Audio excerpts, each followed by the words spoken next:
People move for sentencing. Yes, Your Honor. Would you like to be heard? Yes, Your Honor. At this time, there's two members of the victim's family who would like to be heard and give their impact statements. I think the court is allowed two people.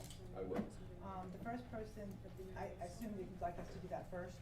Yeah, let's do the statements from the family members first. The first person who is going to be speaking is one of the victim's four sons. That would be Brian, B-R-Y-A-N, Colley. All right. Please use the podium. Thank you. Come on, please.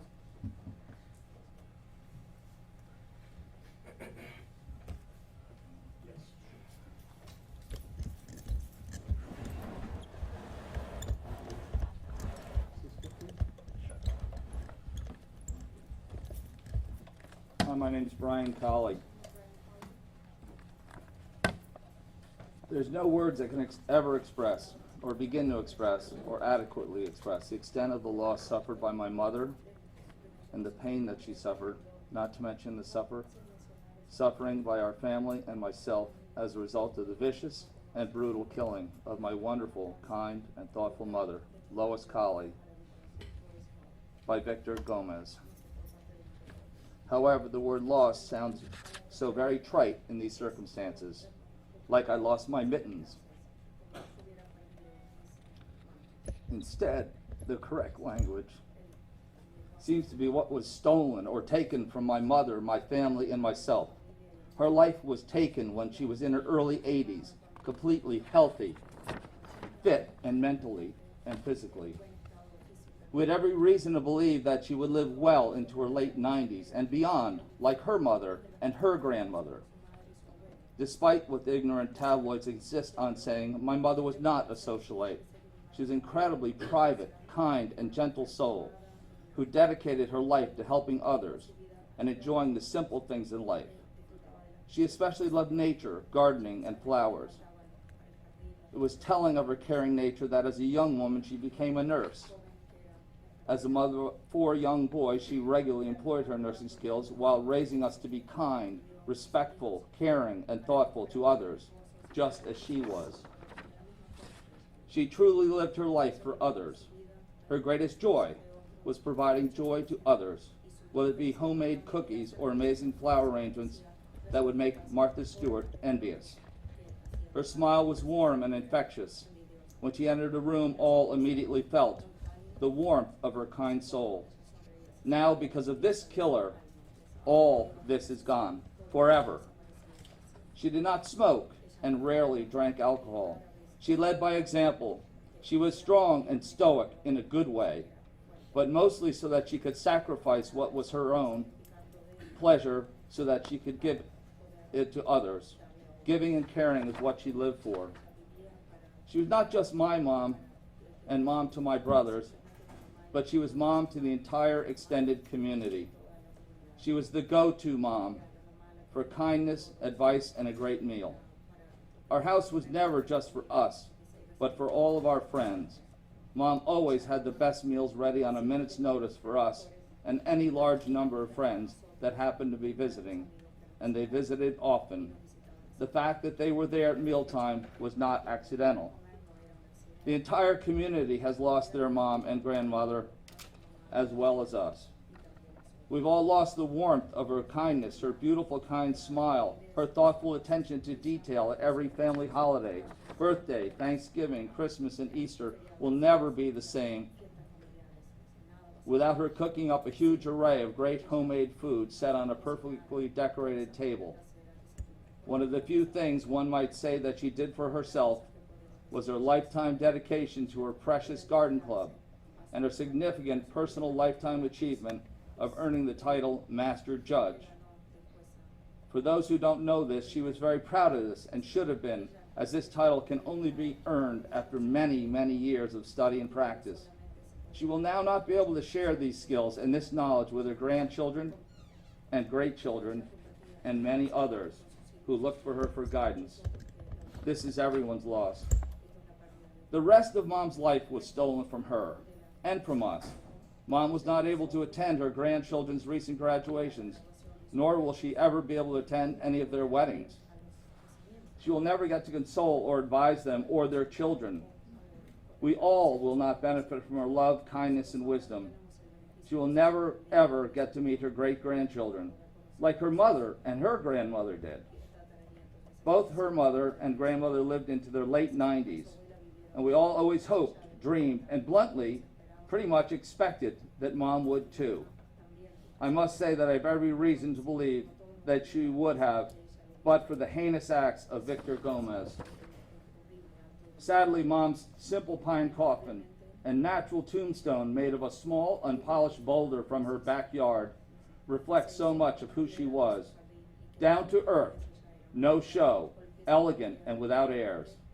Anyone who ever met her was blessed by the meeting and made better for it. Mom's nickname was St. Lois. How anyone in any state of mind could ever kill such a kind and gentle, elderly, giving elderly mother and grandmother in the golden years of her life is incomprehensible and the definition of evil. Her brutal killing was the greatest possible loss, not just for our family, but for all that knew her and those who had not yet had the chance to be blessed with her acquaintance. My brothers and I always hoped and planned for Mom to be at our side as our grandchildren were born and to explore new places with her. Now this will never happen. We now all live with the incredible, brutal last memory of our beautiful mother lying in a pool of blood in her kitchen with her head smashed in by this ruthless killer, so that she was so unrecognizable and had to be buried in a closed coffin. I don't think anybody can imagine the fear and pain and suffering that was inflicted upon my mother by this killer. The brutal killing of Mom has traumatized all of us and will never leave us. We all live in fear that there are other brutal murderers around the corner. After this trauma, none of us will ever experience life in the same way. We now all rush to lock our doors at night and activate our security systems. Life as we knew it will never be the same. Our innocence and trust in others and our own safety was stolen. This is an unending nightmare of unimaginable pain and suffering.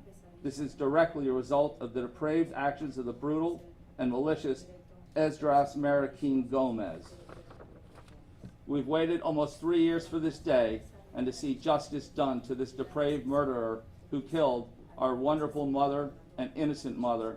I plead with you to give him the maximum sentence and encourage all parole boards to keep him in prison until the day he dies. Thank you very much. Thank you, Mr. Colley. Judge, the other person who would like to speak on behalf of the family would be Brian's daughter, Lois Colley's granddaughter, Christine Colley. If you can step up. Thank you.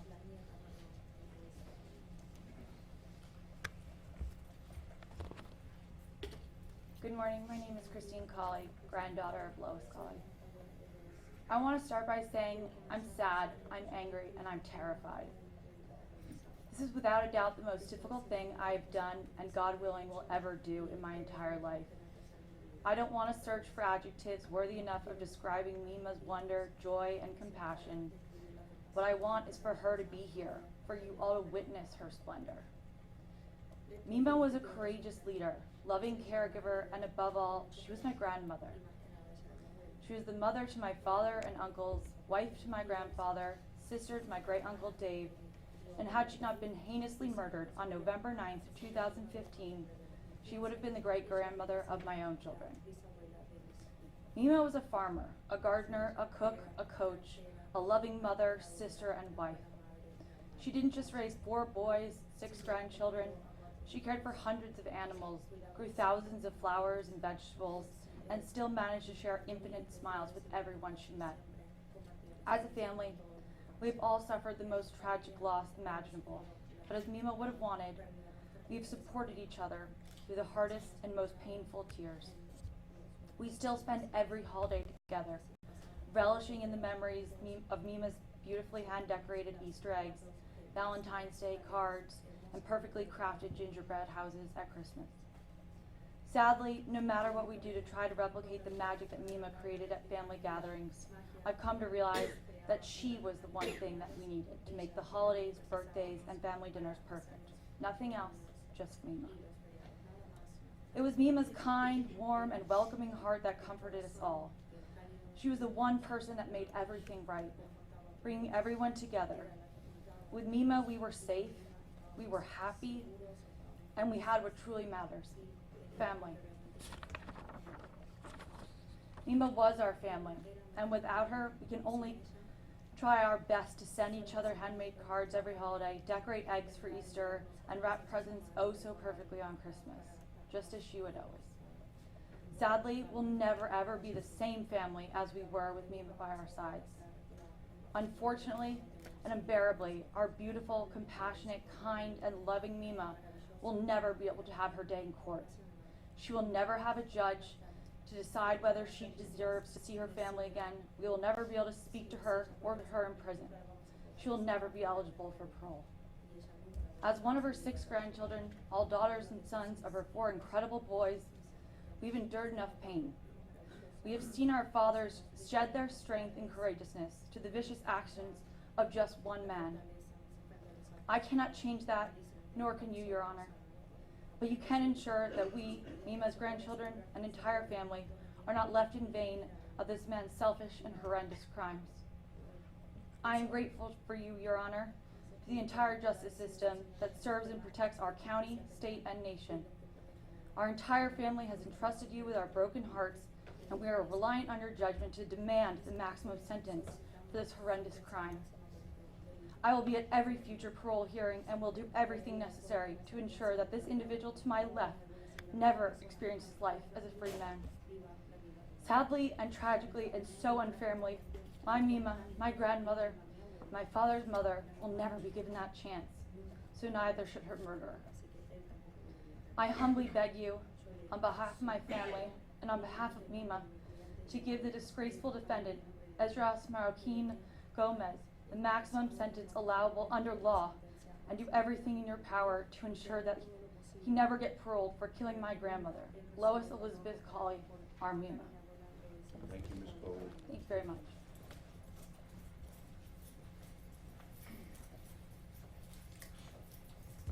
People, anything else?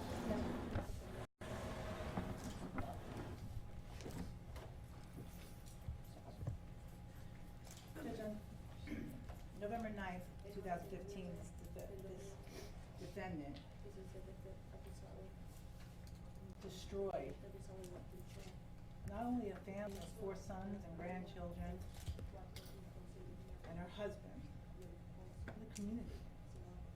The entire community, as you know, Judge, from all the letters that you have received, I'm holding copies in my hand of the outreach from the community, who all felt so compelled to let you know and let this defendant know what he took from them.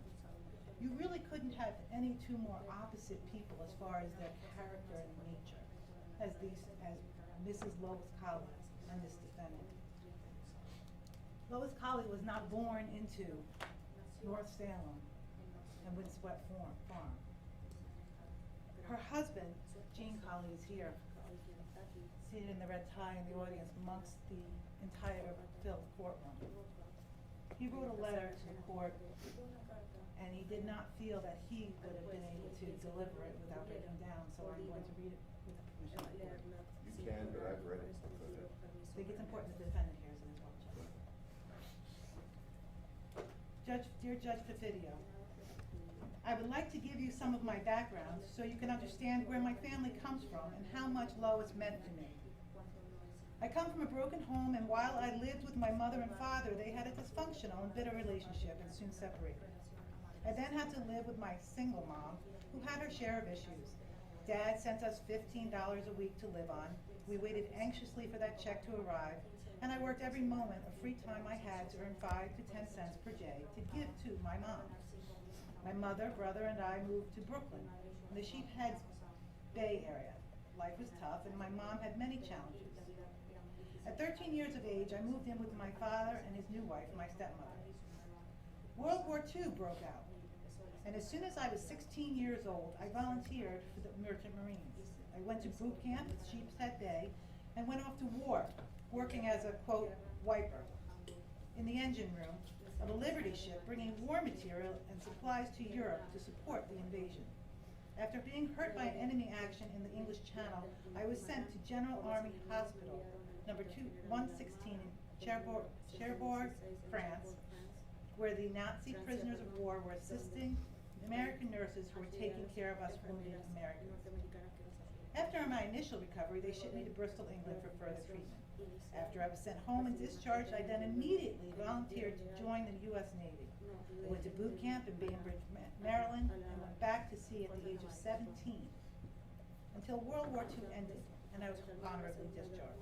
I went back into the Merchant Marines and went to the Pacific Ocean on a freighter. And he describes where he went.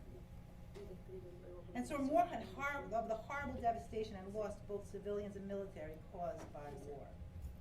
When I turned 21, I received my commission to the U.S. Merchant Marines and simultaneously the U.S. Navy as inactive. I quit going to sea, came ashore, and went back to... I'm sorry, I can't hear you and you're going too fast. I quit going to sea, came ashore, and went back to and finished high school at night at Roosevelt High on Fordham Road in the Bronx, while working a full-time job during the day. One of my jobs was on the Liberty ship SS John Brown, which was anchored in the East River across from Bellevue Hospital, where I met 4 nurses visiting the ship. Lois was one of those nurses. I fell in love with her immediately. When I met Lois, she was 19, and by the time she was 20, we were married. I was able to go back to school at Columbia University on the GI Bill. Because of the great number of returning vets, there was a housing shortage after the war, so we lived in a 2-room furnished apartment, which we shared with 2 complete strangers, and we all shared 1 bathroom. This was a big step down for Lois, who had been raised in a very nice home with parents who were happily married until her dad had died.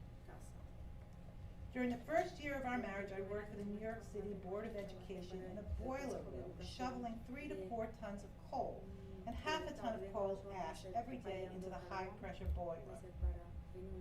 Lois and I were a great team, trying to earn enough to raise 4 wonderful sons and provide them with a happy home, good values, and education.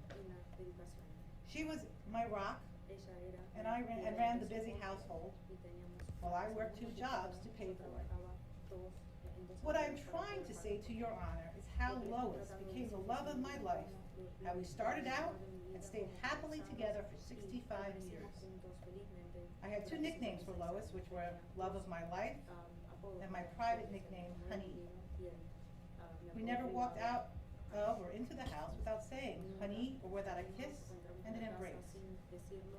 We had another rule: never go to sleep without eating humble pie and making up before we went to sleep. In 65 years, I do not think we got angry at each other more than 2 or 3 times. I am now 91 years old. Despite the many horrors I witnessed as a young man at war, the most painful and horrible thing in my life was to get that call on the way home from work on November 9th, 2015, that Lois was hurt and laying on the floor. I rushed home and saw her lying there in a pool of blood. I immediately started CPR from my naval training, in the meantime yelling and trying to get help. The blood pool kept enlarging, and I realized that the love of my life wasn't going to come back.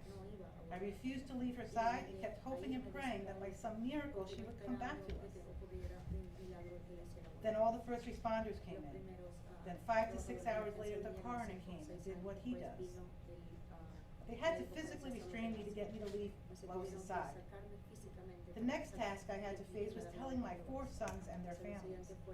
They all started arriving to help me. The next painful task was picking out a coffin for my Lois. We decided on a beautiful light pine coffin, reminding me of Lois's lightness and brightness, and how she valued the simple things in life. Then we had to decide if we should have an open or a closed coffin. The undertaker reminded me that the murderer had inflicted so much damage that there should not be an open coffin. We all then had the traumatic experience of examining Lois for the last time and had one more chance to say goodbye.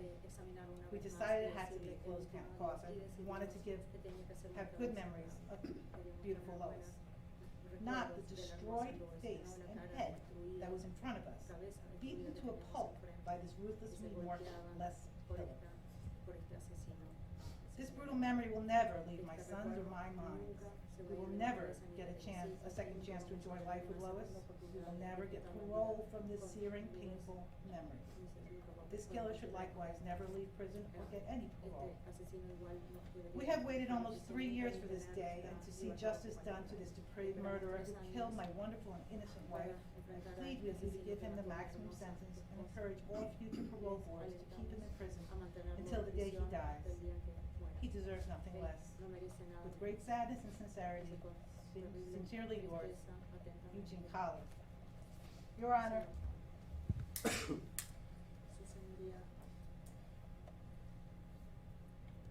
the letter of Mr. Colley is very important because it's read in conjunction with the defendant's statements in the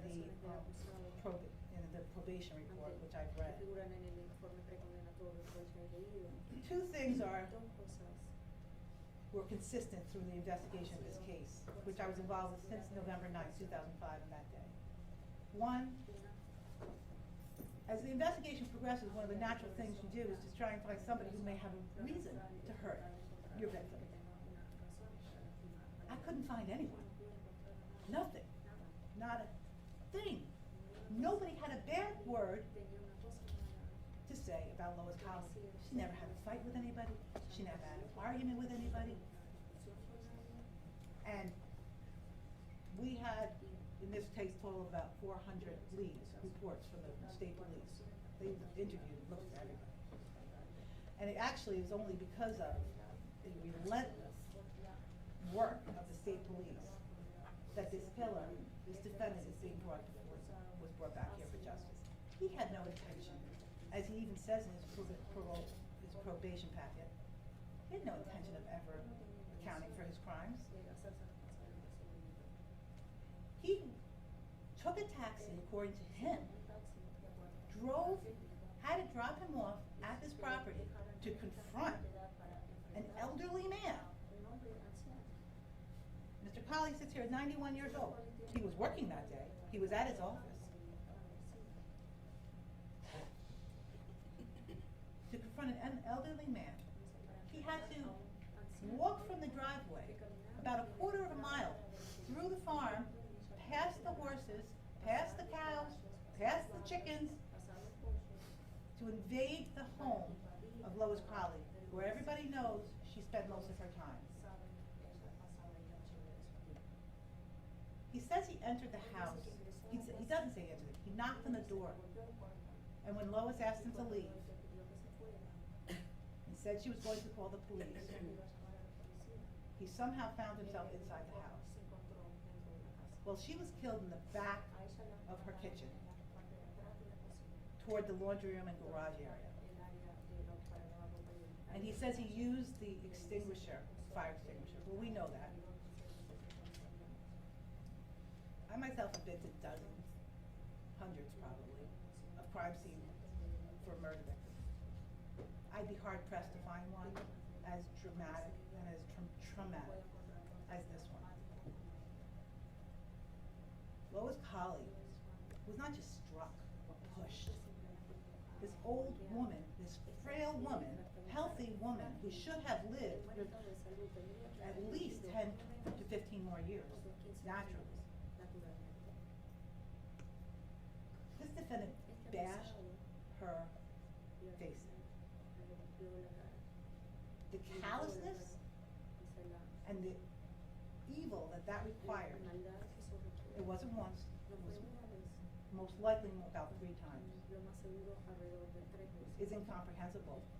I agree with Ms. Christine Colley. He then fled within days. Not because somebody wanted him to come back to Guatemala, his mom said come back.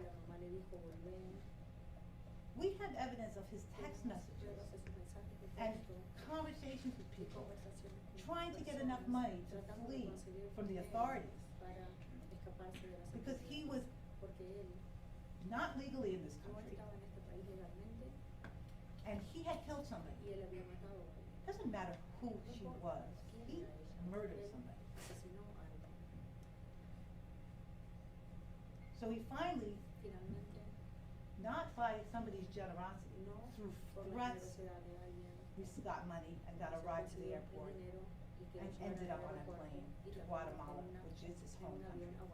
Didn't stay there long because we were looking for him, and he knew it. The FBI was helpful in that, the State Department, and there were warrants drawn up, and as we looked for him, he fled again to Mexico. He wasn't legally in Mexico. The immigration authorities in Mexico tossed him out. That's how he came to be before this court. That's how he came to face justice.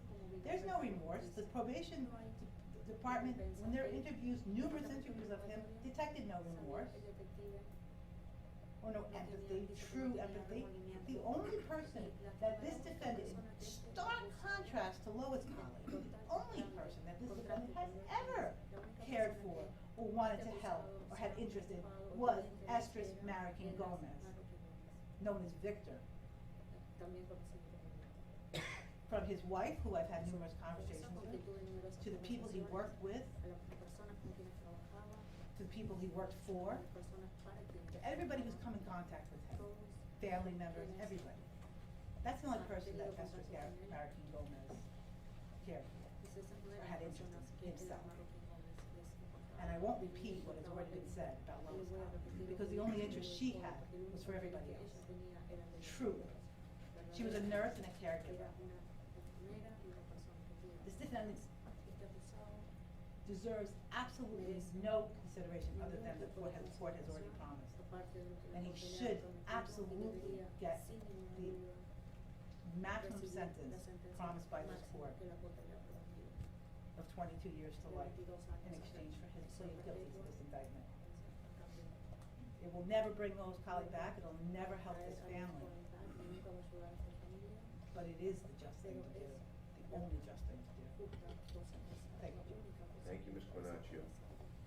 Ms. Lobo, have you had an adequate opportunity to review the pre-sentence investigative report produced by the Westchester County Department of Probation concerning your client? I have, Your Honor. You waive the statutory time period. I do, Judge. You have the right to make a statement on your client's behalf.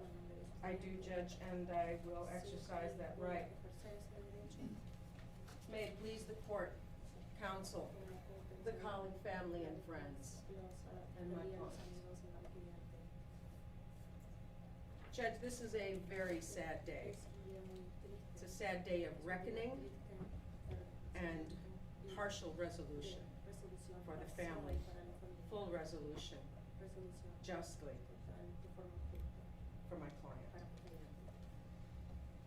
There are two grieving families, only one of which is present in this court. One family, the Colleys, has suffered an incomparable loss.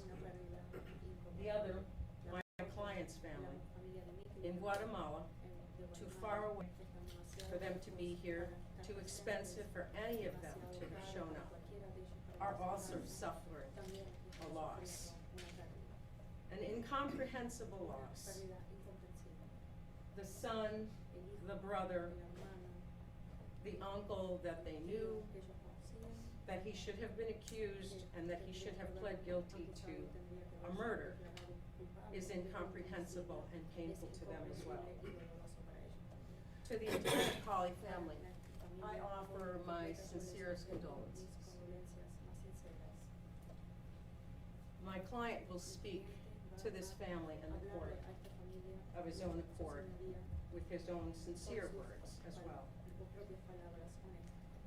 Some of what the prosecutor has just said, with all due respect, with respect to my client, is exaggerated,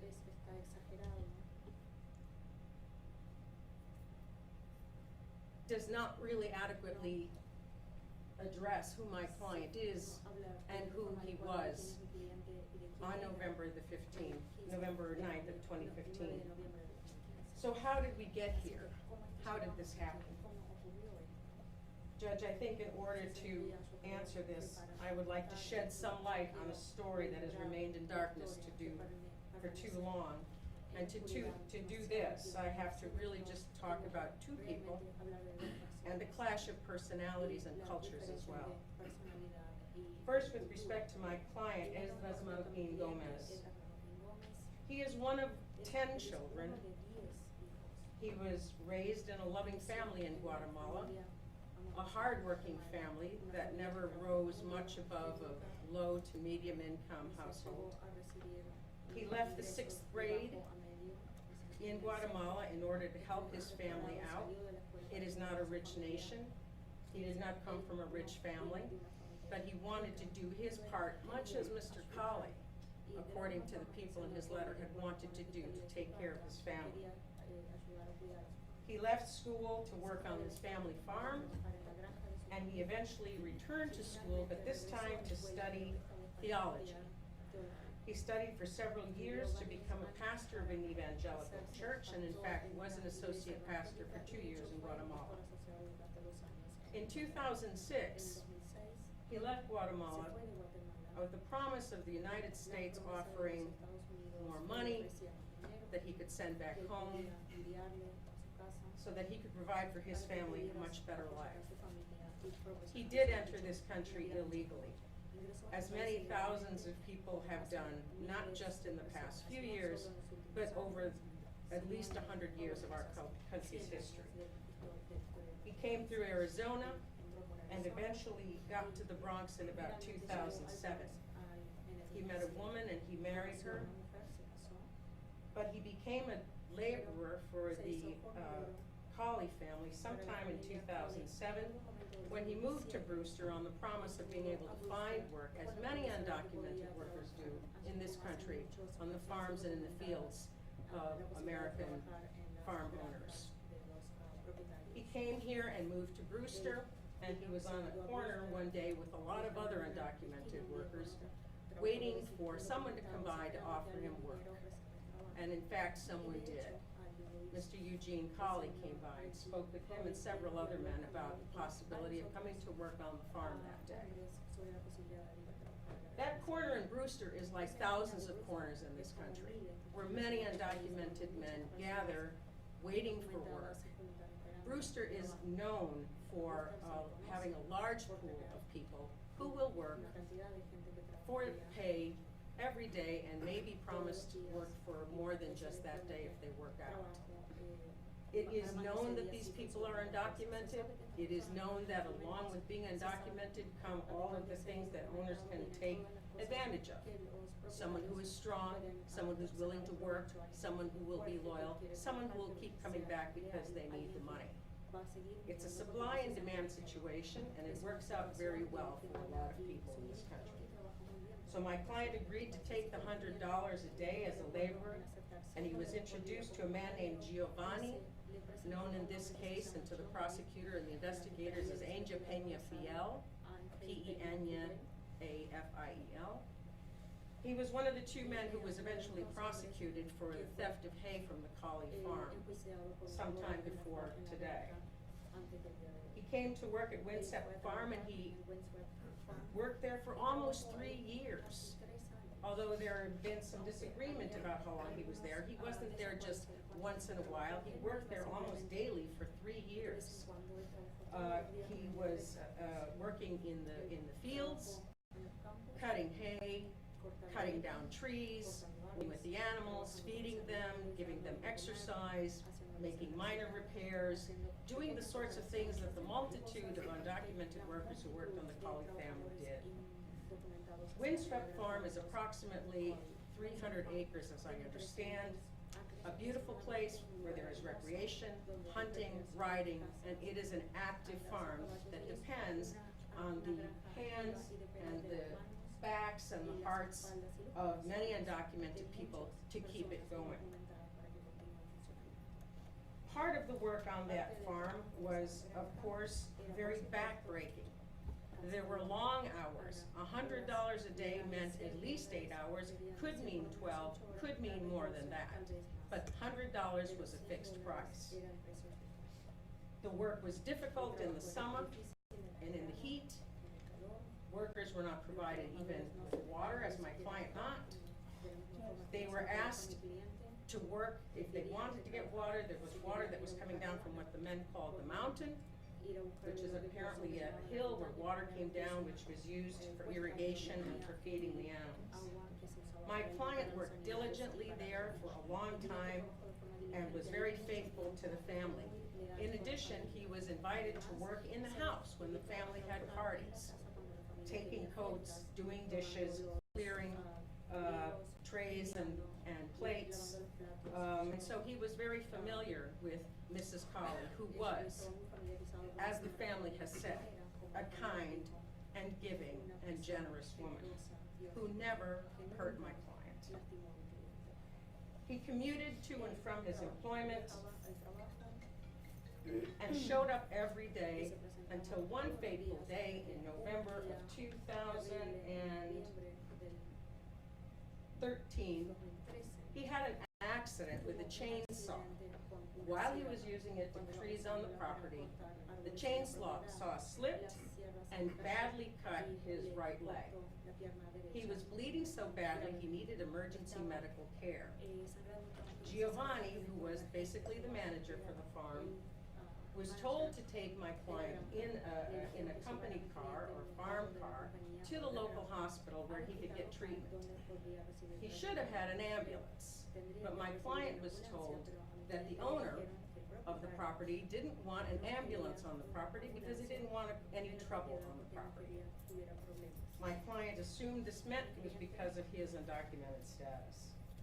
So he went to the hospital where he received multiple staples and sutures and was in very bad shape, but eventually got a ride back to the farm by Giovanni, who then said my client was gonna have to find his own way off the farm to get home because, again, the owner of the farm, Mr. Colley, didn't want any trouble there. So my client called for a cousin of his who picked him up, took him back to his home, and my client for the next 3 weeks tried to recuperate, did see several doctors. The pain was excruciating, he could barely get around, and of course he had no pay and no compensation of any kind.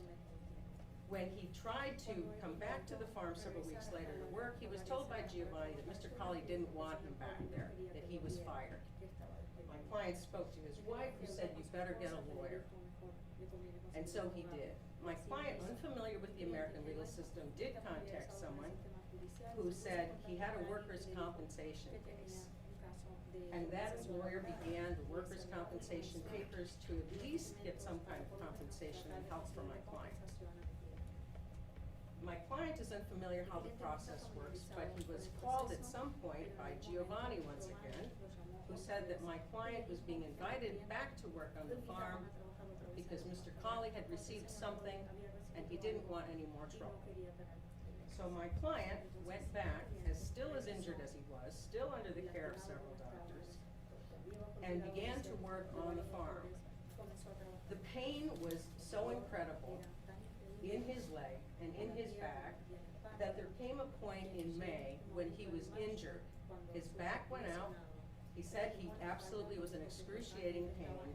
Giovanni was instructed to take him off the property and tell him that he was not to come back, he was definitely fired. For the next couple of years, my client tried working when he could, as he could, with his body broken and injured.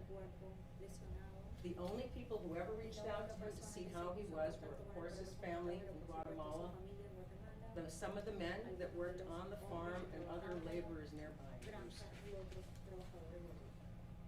He says Mr. Colley never inquired about him once, and it hurt him, my client, because he had felt loyal to the family and loyal to the work.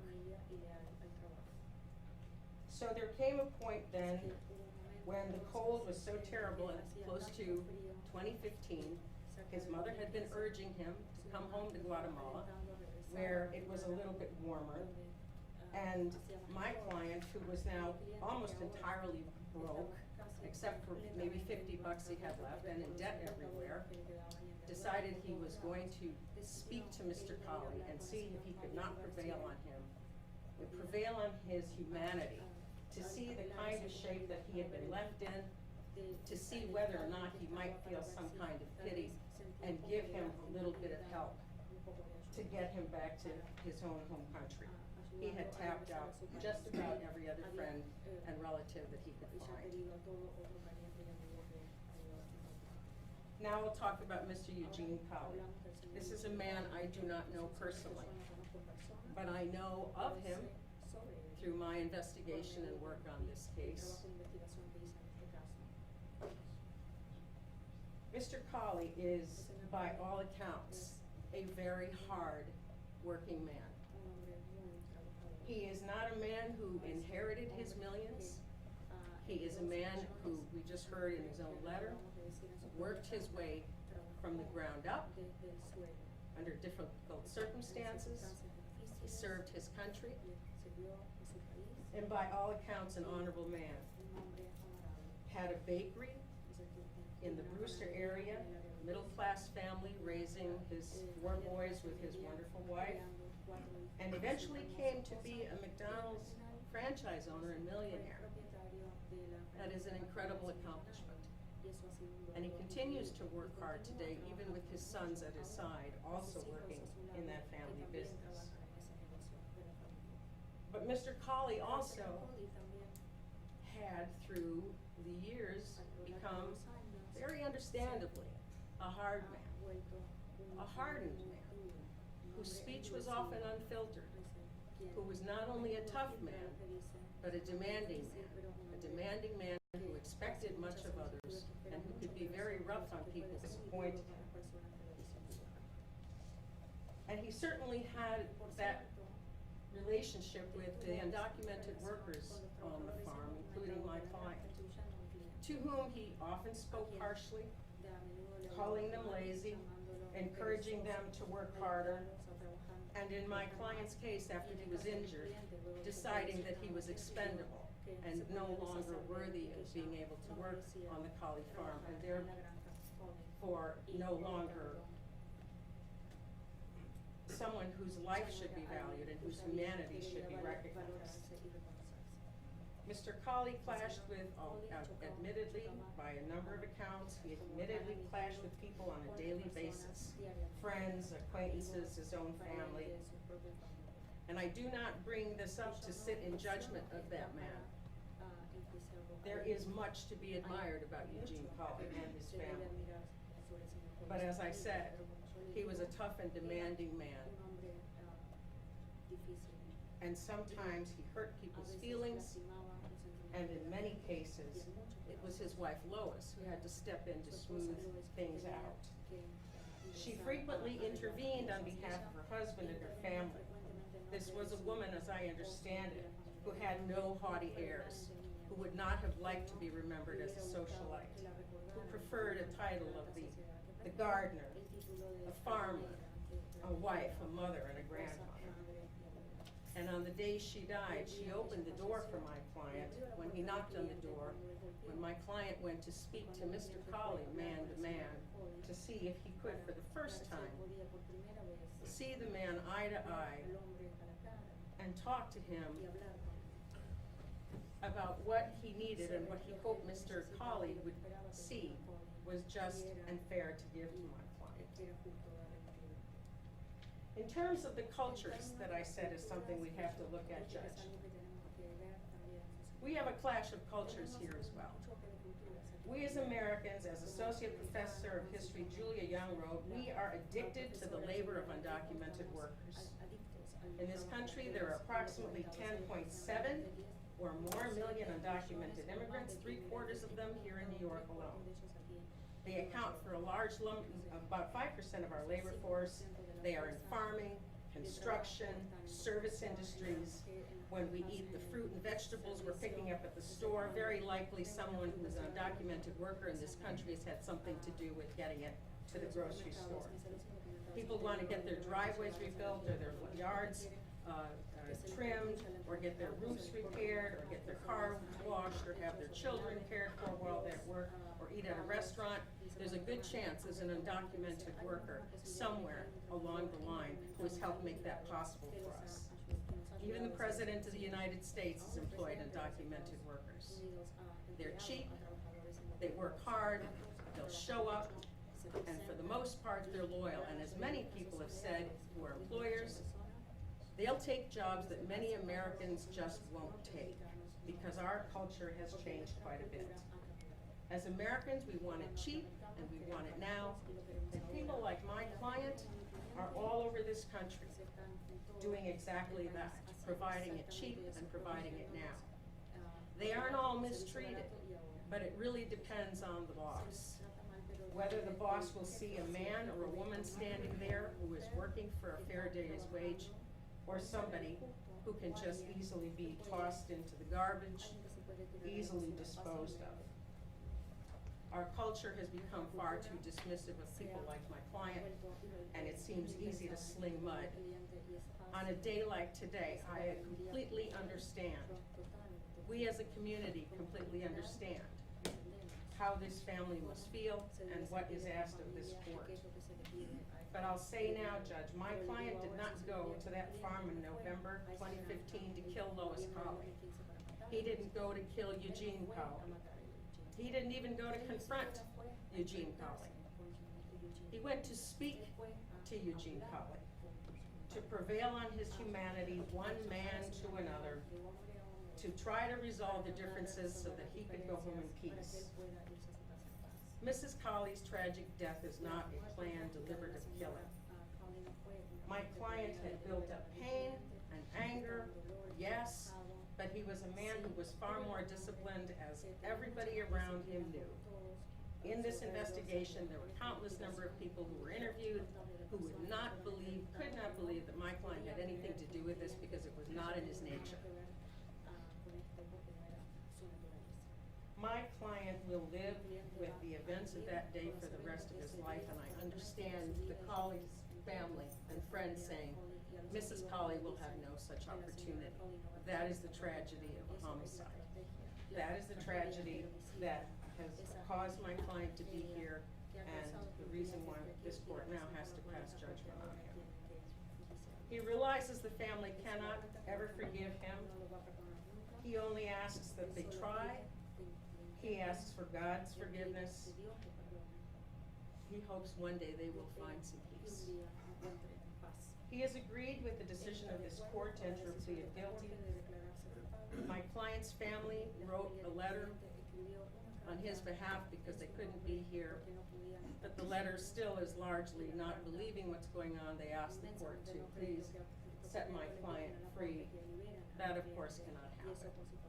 But they sent their love and support and wanted the court to know that this is a good man who, but for this one hideous day when he went out of control, in a few brief minutes, took the life of a much beloved woman, and a woman for whom he cared as well. He will live with this for the rest of his life. But he pled guilty. He spared the family any further exposure about what happened. He spared the state of New York, the people of the state of New York, any further reason to expend resources. Considerable resources were spent in this case. For that reason, Your Honor, I ask the court to consider what I have said, consider what my client will say, and I trust that this court will do the right thing in passing judgment today. Thank you, Ms. Lobo. Mr. Esdras Maraquin Gomez, you have the absolute right to address the court before I impose sentence. Would you like to say anything? Yes, Judge, if he may, he has written something with the court order, the unhandcuffing. He has his paper in his You hand. can unhandcuff him so he can read from his paper.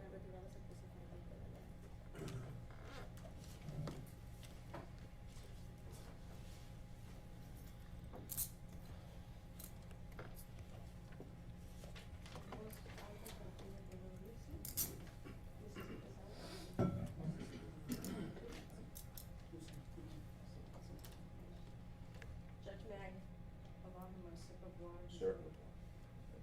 I've been drinking it.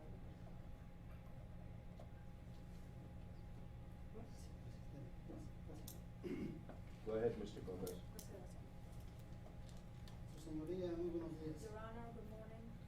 Quiero agradecer a su señoría por concederme unos segundos en este momento. Thank Your Honor for granting me a few seconds at this time. Quiero pedirle primeramente perdón a Dios First of por, all, haber- I want to ask God for forgiveness por haberle quitado la vida a un ser humano for having taken the life of a human being y causar un daño irreparable a toda la familia and Colley. causing irreparable damage to the whole family. Por lo cual en este momento, For which now, en el nombre de Jesús Todopoderoso in the name of Jesus Almighty, y de lo más profundo de mi and from corazón, the deepest part of my heart, le pido perdón a todos ustedes que están I presentes. ask all of you present here for forgiveness. También a los que no están presentes, Also to those who are not present, que puedan perdonarme por el daño ocasionado en I todos ustedes. hope they can forgive me for the damage caused in all of you. De igual manera, quiero pedirle perdón a Estados Unidos Likewise, I want to ask for the U.S. for forgiveness por haber violado sus for leyes, having violated its laws. como también a todos los integrantes de esta corte Likewise, to all the members of this court, y a los que trabajaron arduamente en este caso. those who worked so hard in this case. A su señoría como representante de la ley de este Your país, Honor, as a representative of this country's laws, a todos ustedes quiero pedirle perdón una vez all más. of you, I want to ask for forgiveness one more time. De igual manera, con mucha vergüenza, Likewise, with shame, quiero pedirle perdón a mi familia, want to amigos ask for forgiveness from my family, my friends, y compañeros de trabajo que se vieron obligados por mis, que se The last vieron one, afectados and- por mis actos. and my co-workers who were affected by my facts. Soy un ser humano que me equivoqué, I am a human being who made a mistake. estoy arrepentido de lo que pasó. I am regretful about what happened. Si yo pudiera devolver el tiempo If I could turn back time y cambiar la situación, and change the situation, estaría dispuesto a dar mi vida I would be willing to give my own life a cambio de la vida de la in señora Colley. exchange for Mrs. Collins' life. Sé que con el tiempo que voy a estar privado de mi libertad I know that the time I will be deprived of my freedom no compensa el dolor ocasionado en toda la familia Colley. does not compensate the pain caused in the Collins family. No estoy justificando mis I'm actos, not justifying my actions.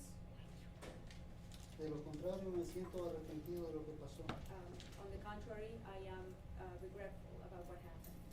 Cada día le pido a Dios que fortalezca el corazón de cada uno de Every ustedes day, I ask God to strengthen each and every one of your hearts y llene el vacío que ha quedado en su corazón. and the void that has been created in your hearts. Ojalá que algún día puedan I perdonarme hope that one day you can forgive me por el daño ocasionado en su corazón. for the pain I caused in your heart.